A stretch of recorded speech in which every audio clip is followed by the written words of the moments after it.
Welcome back to another episode of the Cape CopCast. I'm one of your hosts, Lisa Greenberg. And I'm Officer Mercedes Simons. Together we make up the Public Affairs Office. And today we have an awesome guest. I'm we excited. have Public Service Aide Jennifer Wein.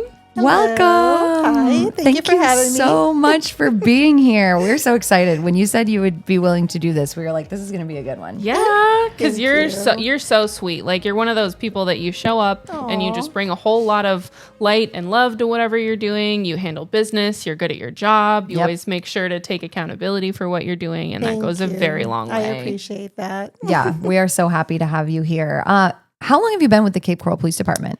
I have been with the department for 14 years. Oh my gosh, 14 years. Have you Yes. always been in this position? No, I worked in dispatch. I was there for 8 years. And in Awesome. 2020, I came out on the road to be a PSA. That's so cool. Why'd you make the switch? Honestly, to get more time with the people out on the road. I really loved dispatching. It was something that I loved doing. I came from Miami and I did it over there. Came over here and I loved it. But I felt that I wasn't in dispatch. It's kind of different because there's a point where you only know so much of what happens. And then it's kind of like you're cut off and you don't know what happens afterwards. So we don't know the resolution as to what happens on a call. And I always felt kind of like I would go home kind of empty handed, not knowing what happened at the end. So I felt like going out on the road would be pretty cool and having that one-on-one interaction with people, being there for them in person, I felt like would be a lot better for me. That's awesome. That's so cool. And so you decided to become a PSA. For people who don't know what a PSA is, what is a PSA? Okay, so PSA is public service aid. They assist officers in calls. So we take reports such as accidents, hit and runs.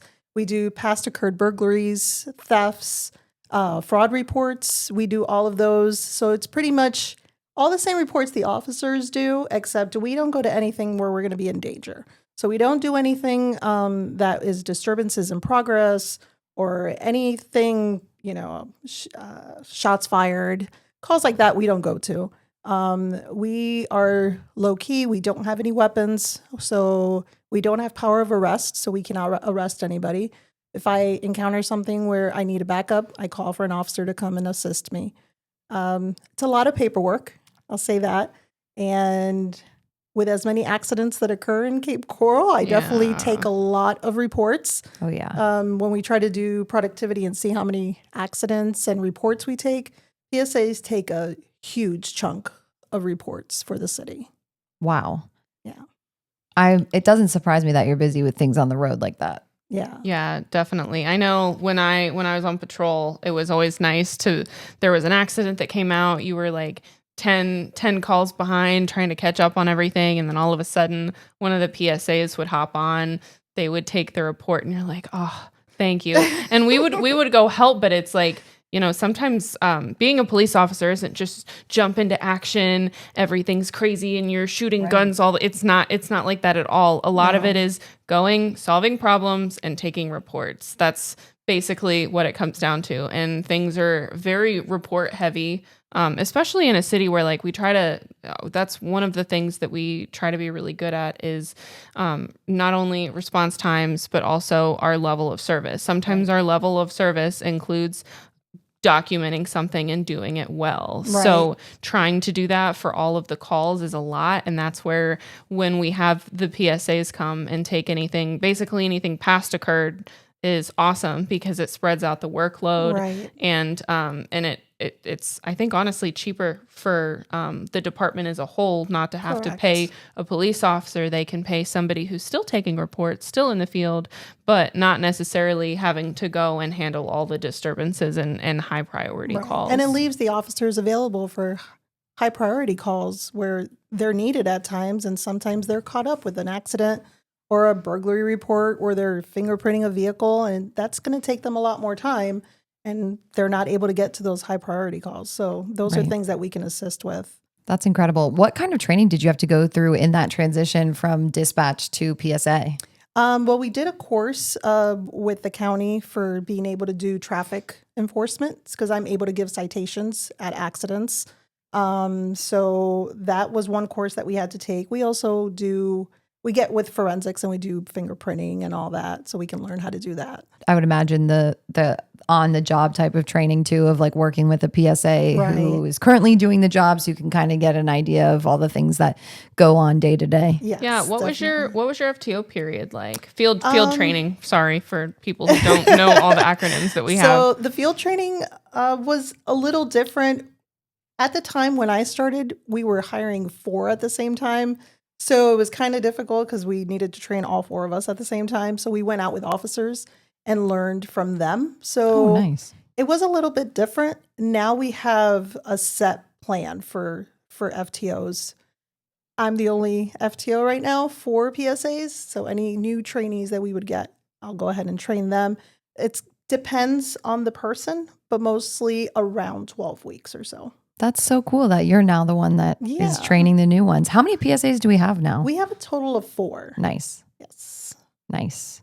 Do we want more? We just hired 2 more. Yay. And we're hoping that everything passes with background check and we can get them going. That's awesome. Yeah. I know they make a huge difference. Yes. Well, because a couple of you are kind of tied up with the red speed stuff, Correct. right? So 2 of them are stuck right now doing red speed only. They don't have enough time to go out on the road because there are so many red speed tickets being taken out. So, and for those who maybe somehow are not familiar, red speed are the school zone cameras, the cameras that capture people going more than 12 miles an hour over the speed limit in a school zone. So, yeah. So what's any given day look like for you out on the road?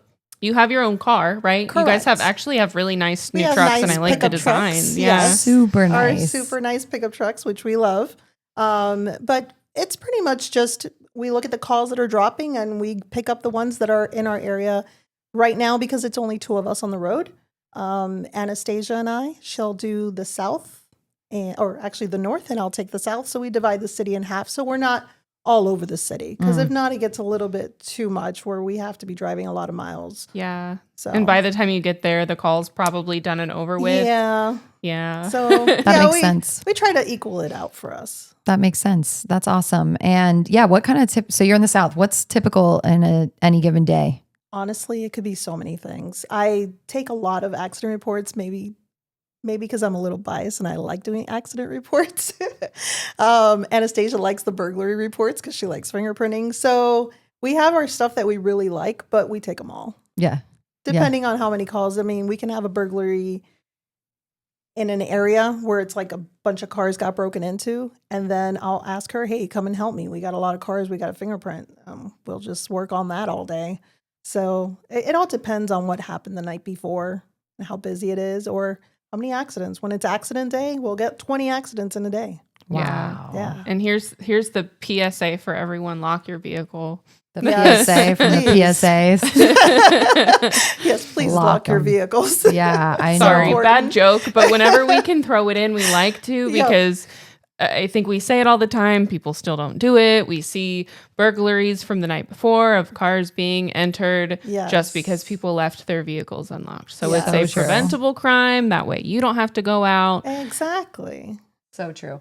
Well, and then the other thing, so I was thinking the crashes are probably what keep you the most busy, the most frequent. Are the Yes. vehicle burglaries the second most? Yes, they are. And fraud reports. Fraud The fraud reports. reports are Oh, just so if someone's, insane.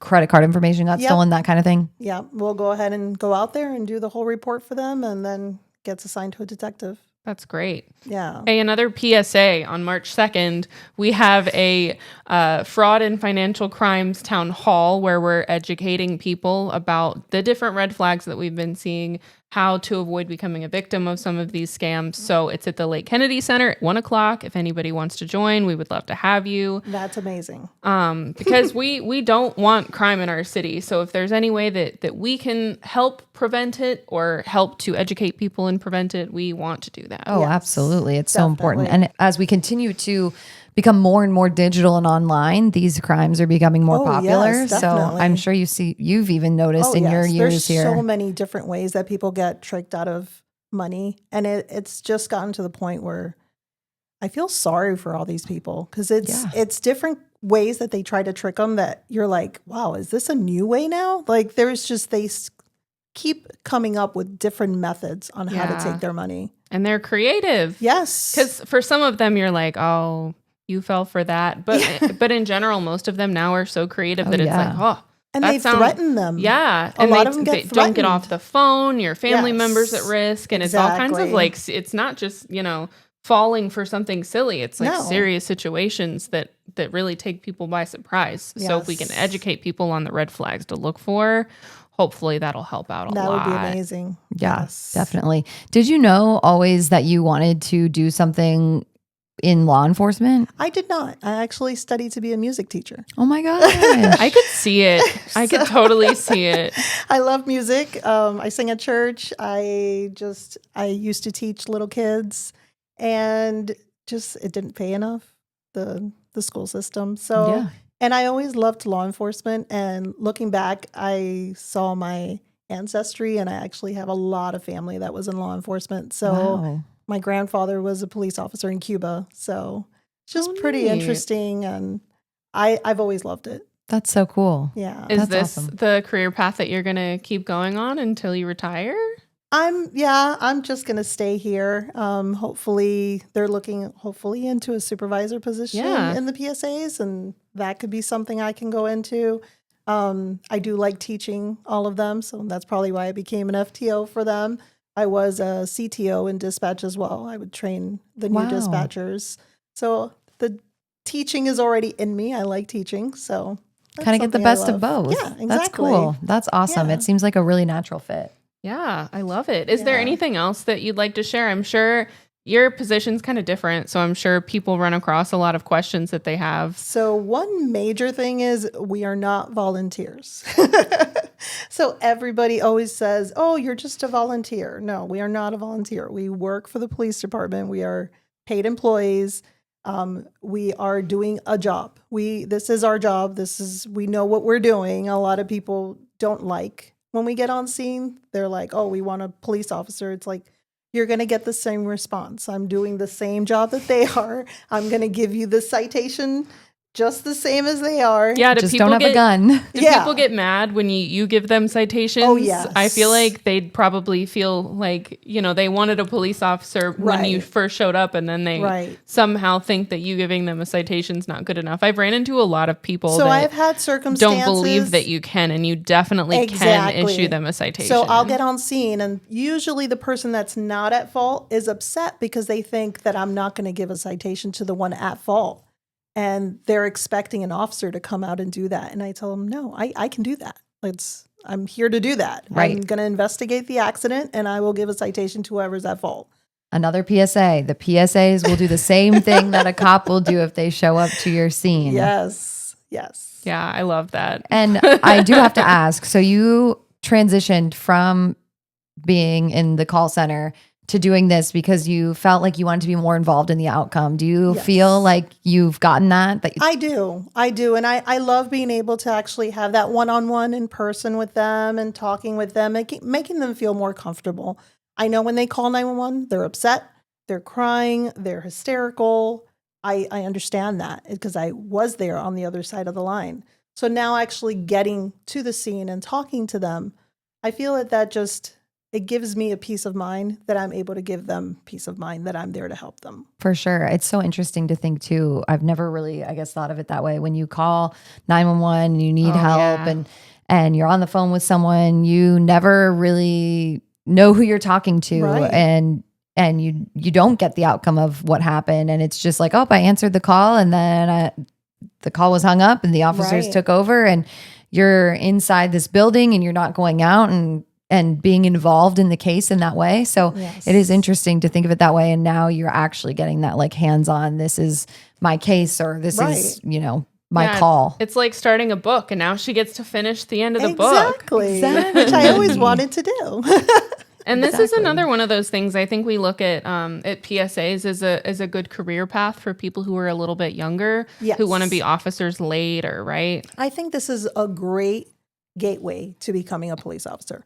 If you think, oh, maybe an officer is what I want to be, I say go ahead and try out for PSA. And if you love being a PSA, you will definitely love being an officer. Yeah. Yeah. So you can start definitely. this job at 18 PSA? Yes. Yeah. At 18, correct. That's Yeah. perfect. So you could get 3 years under your Yes. belt, then Yes. become a police officer. I I know we think talk that's awesome. a lot about the pipeline between, being a call taker and then a police officer, but this is another great path that kind of gets you that hands-on experience. Yes. I think it's great. So if you're interested, reach out. I think we have different times when we're hiring, but Yes. we're always looking for good qualified people for the job. Absolutely. Yes. Like Jen. Like Jen. Jen, is there anything we're forgetting? I don't think so. You did so awesome. Thank One of my you. favorites so far for sure. Oh, absolutely. Thank you so much. All right. Well, everyone at home who is listening or watching, thank you so much for joining us, and we will catch you next time. Yep. Stay safe. Thank you for listening to the Cape CopCast, where we dive into the heart of the Cape Coral Police Department safety initiatives, community relations, and the insightful stories of different officers that make up our department. Please like and share our podcast. If you have feedback, you can email capepdpao@capecoral.gov. And remember to follow us on social media. Our handle is @CapePD on all major platforms. Stay safe, stay Cape.